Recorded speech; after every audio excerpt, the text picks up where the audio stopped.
make sure you're in the right spot. It's the career game loop, how gaming prepares us for the new economy. That is our session by Jessica Lindl. Okay. And I'm going to have her introduce herself because we always introduce ourselves better. Thanks so much. It's great to see so many familiar faces, which I think just means I'm old. Um, through the different phases of this work, I just love what a strong community we have at Games for Change. And when I can actually make it here, which unfortunately, because of the weather the prior 2 years, I wasn't able to. But this time I did, including a 6-hour delay. Did anybody else get caught in that yesterday? Yeah, that was unbelievable. Every airport was shut down because of heat, which I know. Anyway, really grateful to be here. Thanks, you guys. We're going to talk for about 20 minutes about a book that we wrote. And the punchline is I'm going to give you the book so you don't have to spend time reading it, which apparently for most people is hard to do. I didn't realize that until we were trying to figure out how to launch it to Gen Z. And many people were like, but Gen Z doesn't read.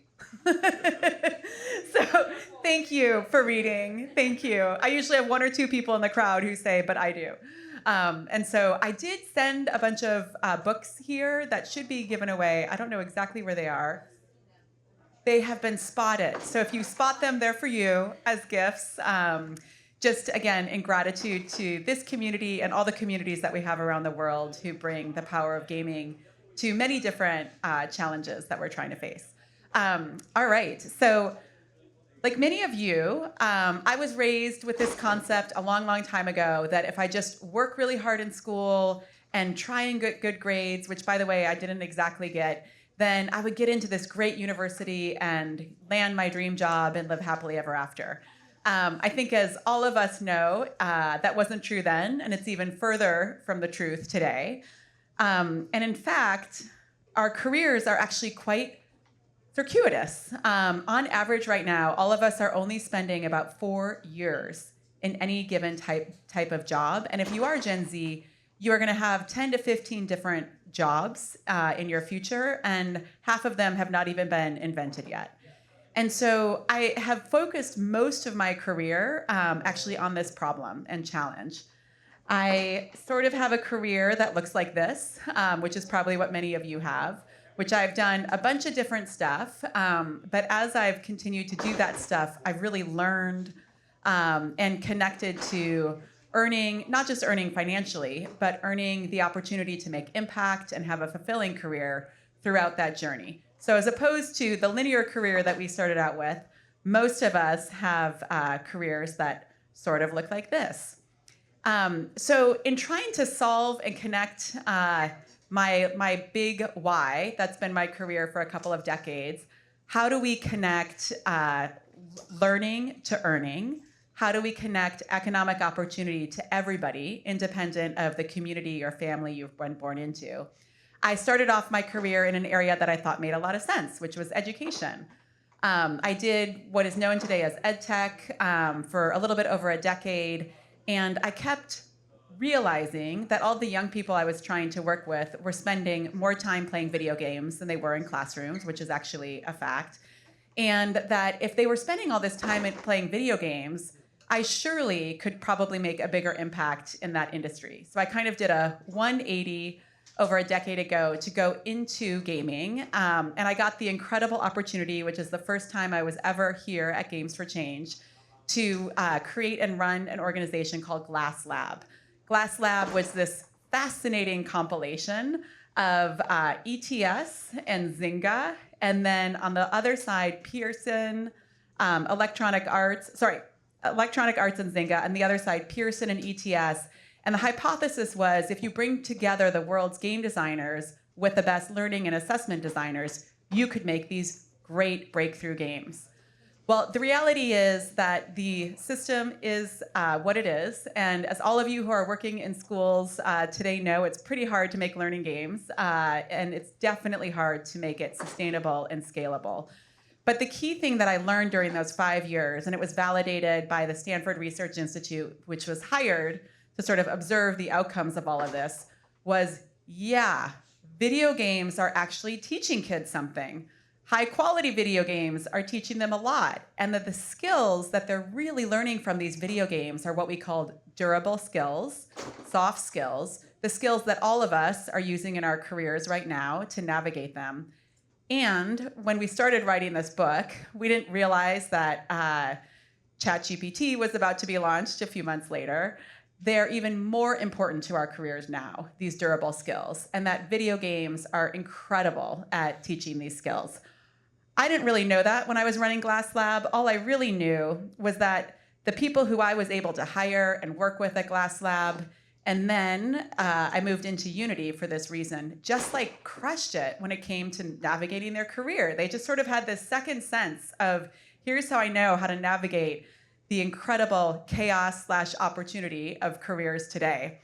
And I decided to take another leap and head to Unity, where with Kevin, who can raise his hand, I had the opportunity to build out our education work. So we now work with over 1 million students around the world who learn Unity in almost every country in the world. We also built out our workforce pathways. So if you decide to not get a 4-year degree, or you want to pivot halfway through your career into a job in gaming, we'll do a pathway with a certification and a credential to get you into a career. And we've got a couple 100,000 adults who do that today. And I found the same thing. Wow, these people who grew up gaming that now want to be in the industry are just incredible at navigating their careers. And they're really different than the anxiety-filled parents that I find myself surrounded by in the Bay Area, who still have this outdated linear model. It feels like this is something that we should discover and research. So Kevin and myself and our team at Unity spent a couple years sort of trying to dissect, why do these people do such a great job at navigating their careers? Anybody know what this is? I hope you do. A game loop. Yeah, this is Mario's game loop. And what we started realizing was, wow, these kind of circular careers sort of look a lot like game loops. And maybe what's happening in video games is that players just get really, really good at loops. As you guys know, playing a game is just learning something. That's essentially what it is, and going through all the challenges and opportunities that you have in trying to learn what the game designer is wanting you to learn. So we kind of centered this on, what if we could, for this, Gen Z generation in particular is who we wrote this for, what if we could actually just take what we're learning from gamers and share this with the world and create a mental model of navigating your career like a video game. We didn't want to try and belittle the anxiety and challenge that everyone feels today, but we wanted to create a mental model around agency and empowerment. So we spent a couple years writing this book, putting it together, and I'm going to spend the next 12 minutes talking to you about what we discovered. So as you can see up here, there's 4 steps. It's really around choosing your quest. This is deciding what it is that you want to do, which doesn't happen just in high school and university. It happens throughout our entire life, as we all know, with our lived experiences. As you sort of navigate and tinker and play with what you want to do, how do you actually gain those new skills and level up and learn throughout your lifetime in these specific areas that you're now newly passionate about or deciding you want to go into? How do you actually get the job? This is something that, again, gamers and people in the gaming industry just do a phenomenal job at.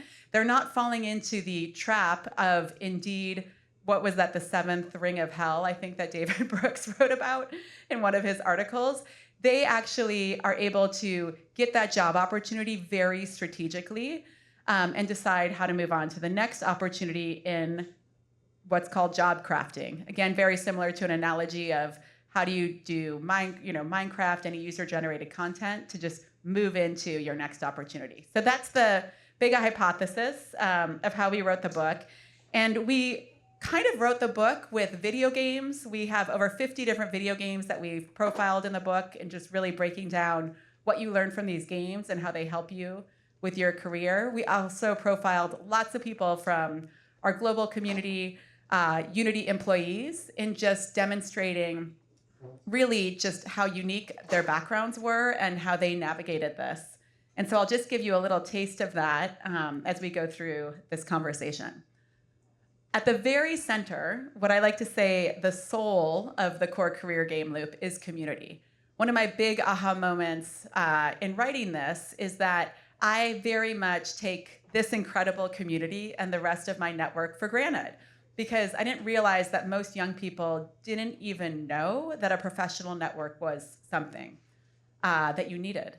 And in fact, that's where you get most of your opportunity. So we spend a lot of time in the book talking about how you build community when you're playing video games and how very analogous that is to how you build a professional network. Even though it sounds pretty sterile and austere, it's very much the same type of behavior as how you're building any community when you're playing a game. All right, so the choosing your quest phase, I unfortunately don't have the videos, which is really a call to action to go to all of our YouTube channel and watch all the videos. But this is Stephen Christian. Does anybody know Stephen besides Kevin? He's very, very involved in the community. So Stephen actually was a huge football star. He got a full ride basically to anywhere he wanted. Went to university. I think the second year of university got hit incredibly hard playing football and was in a wheelchair. And so he sort of had to take a step back and kind of reevaluate his identity and what it is that he wanted to do and who he was. He was also, of course, a big gamer. He kind of stumbled on a flyer looking for somebody to do a cartoon for the local newspaper. He always loved drawing, so he got into animation. And fast forward about a decade later, because of that moment and that setback that he had, he actually went on to medical school, went on to create an animation and video game company, and is now doing health tech in XR. And so he's just really an excellent story about when you're on these quests, it's all about your setbacks that oftentimes teach you the best lessons. And for those of you who jump into any video game that's an open world game, like Legends of Zelda, it's kind of the same feeling as when you walk into a job market for your first time, where you're like, oh my God, everything everybody told me about just work hard in school and get good grades is actually the opposite skill of what I need to be able to navigate my career and the job market. It's all about bumping into things, into people, discovering new opportunities, learning how to navigate the world without a written rule book, which all of us as gamers do pretty well. So there's a few worksheets and supplemental materials that come with this. So I'm just sort of pulling out the key elements that really, the quest phase is all around really investigating the change that's happening to you. What is it that you feel being pulled towards? How do you expand your horizons? When we did some research around what Gen Z is most interested in, what do you guys think more than half of Gen Z, the number one job is that they want to do? Influencer. Yeah, exactly. I wish it was entrepreneurship. No, it's an influencer because that is where they spend most of their time, and that's what they have the most exposure to from a career perspective are influencers. So the idea is like, get out of your comfort zone. Go ask, your friend's friend. Go ask, an old teacher who may have a network. What is it that they do? Who do they know? Can they introduce you to other roles? If there's a role in a job that you don't even understand, get even more curious to figure it out. Get beyond that comfort zone and expanding your horizons, just like you do in any open world video game. And then start identifying the path. And this is just a similar Ikigai model that all of you, I'm sure, have seen before or are familiar with. But how do you actually bring that cross-section of what do you naturally have skills to do, which is very different than what you're passionate about. People think they're one and the same, but they're not. What's your mission? How do you want to shape the world? And then that bottom circle is what is most often overlooked, which is what is a career or a job right now that's most sustainable? How do you actually get curious about labor market data, demand, and actually looking for opportunities that have a greater demand than actual supply in the labor market right now, so you have pull to pull you through and into those new opportunities. So the next phase of leveling up, how many of you are familiar with getting over it? I always love the chuckle I get from this game because those of you who aren't, it was perfectly designed to make you fail and fail really hard. Like you don't just get moved down a level. When you fail, you have to go back to the very beginning of the game. And so it's just there to just drive pure frustration.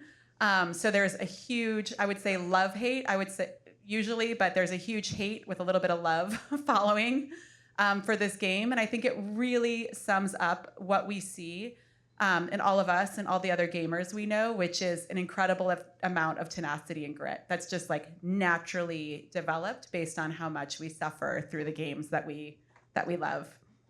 But the learning side is not just about tenacity and grit. It's also about just getting curious. Again, you can go to YouTube to see this video.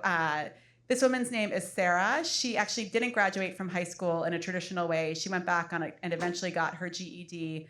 But in her words, she really just stumbled around a lot throughout her career in her late teens and early 20s, doing a bunch of different things and getting bored really quickly and then trying something new. And I love how quickly she iterated and cycled through all of this. She's now a director at Microsoft. And I think just showing the desire that you have to be able to constantly get curious and pushing yourself forward with your curiosity is a key part of the leveling up phase. Another person we profile in the book, James Stone, he's a director with us at Unity. He manages all of our most significant technical partners like Google and Meta and Apple, these multi-million-dollar deals. He, upon high school, was just sleeping on his grandma's couch. She kicked him off and said, get a job. He ended up first starting to do kind of computer repair, went into IT. Some friends thought he would be good at cybersecurity, so he decided to become a police officer, which he quickly decided he didn't want to do a couple years later, then became an award-winning BBC photographer and eventually an indie game dev and is now at Unity. And he is just hugely passionate about failure. Just the more he fails, the more he can learn, which we also obviously know in video games, and another key part of how we learn how to learn throughout adulthood. So similarly, we have these little tools that you can use around learning how to learn. We call it the law of little quests. So again, in video games, when we're trying to master a game, how do we break down what we're trying to do in smaller components? The same concept applies here in learning anything. And then how do we find the right tools, whether it's videos or actually courses, or even if you do have the time and desire to get another degree, move in that direction. And then finding a coach to keep you accountable. So the job hunt phase is really where I got it wrong. I just thought gamers were so good at getting these job offers because, again, they can grind. And I just thought getting a job was just grinding, like application after application after application. And the reality is it's about strategic gaming. What I really learned in this area was that has anybody heard of this concept of weak ties? Okay. So what I learned in this area was that the reason gamers are getting so many great job opportunities, again, is that they're so great at networking and building community. It's just like a natural skill that we have. And one would think that your greatest opportunities are going to come from your closest relationships, when actually the opposite is true. The least you know somebody, outside here at the bottom, these kind of weak ties, are the opportunities that are the people who open up the greatest opportunities for you. And so in gaming, in our communities, we've got a lot of weak ties. We don't even know usually who we're playing with, and we get to know them. So really tapping into that is what gamers do really well. But in addition to that, they don't just do these informational interviews with their weak ties. They actually get curious. This is another great indie game that's all about empathy and love. But they actually get really curious about what's happening within a job and in those informational interviews. And they sort of have this intuition around a hero's journey. So going through these weak ties and even potentially informational interviews for a job, there's an innate sense where you're actually putting together all the problems and challenges that a company or an employer is facing, and then you're designing yourself for why you're the perfect fit for that opportunity. So it's not just about networking, it's also about doing the right groundwork and getting the right information to be able to design yourself to be the right candidate for that role. And then finally in job crafting, this is pretty self-explanatory. Obviously, Minecraft is the greatest game around crafting. But this is, now you've been in this role for a couple years, you want to move on to something new. Oftentimes, I hear people wanting to do that by saying, hey, Jessica, I want to get promoted. What do I have to do next? Which for me is a signal of this person is actually really ready for a new challenge and a new opportunity. So just doing that evaluation about what do you love in your existing role that you want to hold on to? What do you kind of want to get rid of? And oftentimes, you can create a new opportunity in your existing org that will give you the next challenge that you want. And if not, what are the tools to job craft into your next opportunity to start the loop all over again? So this is just a list of all the resources that we have created along with the book. And there's a QR code that I'll go ahead and put at the end here that can go ahead and take you to those resources. And then somewhere around here is a bunch of copies of the book for you to grab. I've been frantically trying to find the books. I know I've seen them. So when maybe what I'll do is have on the main stage and like the closing, if I can find them, I'll have them tell you where they are, and you can pick them up. Sorry. No problem. Sounds great. Thank you, everybody. I think I'm 7 seconds over. Really appreciate it.